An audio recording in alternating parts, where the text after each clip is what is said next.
السلام عليكم ورحمة الله وبركاته. عساكم أن تكونوا بأفضل حال وبصحة جيدة. كنتمنى الفيديو ديال اليوم يلقاكم بأحسن الأحوال إن شاء الله.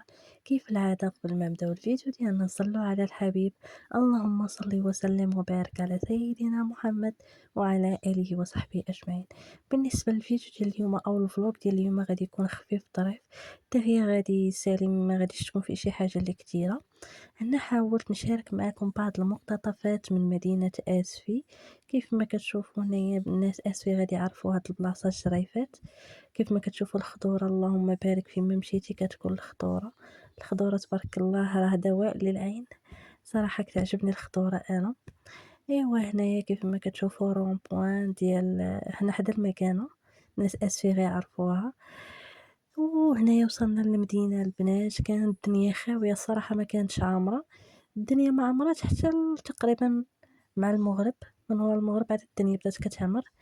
ايوا كيف ما كتشوفوا هنا حاولت ناخد لكم بعض المقتطفات، بعض البلايص في المدينة القديمة. كيف ما كتعرفوني انا ما تنقدرش نصور قدام الناس. ايوا قبلوا عليا وقبلوا على التصوير يا البنات، وما تنسونيش من لايكاتكم وكومنتيرات والبارطاج مع الاهل والاصحاب باش العائله ديالنا تكبر ان شاء الله باذن الله.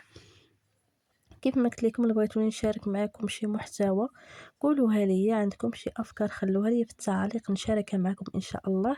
هنا هاد التقيشرات تافتهم ماما بغات تاخذ من ولد خويا. ايوا صافي، وهنايا دزنا على المحل، كنت باغا ناخد واحد الزيف. ايوا اختي ما لقيتوش عنده، ماشي مشكل فيها خير. وهنايا شاركت معكم البطاقه ديالو من ناس اسفي، المحجبات او المنقبات. الا بغيتو تاخدو شي حاجه سيروا عنده داكشي زويون البنات الصراحه، واثمنه زوينه. يعني الا كان في الامكان ديالكم تقدروا تشرو من عنده. ديروها البوز الفيديو وشوفوا اللوكاليزاسيون ديالو اولا الانستغرام ديالو، دخلوا عنده وصافي. هادشي اللي كاين. هنايا البنات وصلنا حدا كورنيش.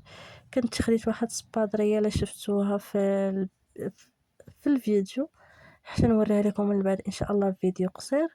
وهنايا البنات كملت الخريجه ديالنا وهنا راجعين بحالنا للدار. كنتمنى هذا الفيديو يكون نال الاعجاب ديالكم ان شاء الله، خفيف ظريف، ونشوفكم في فيديو جديد ان شاء الله باذن الله.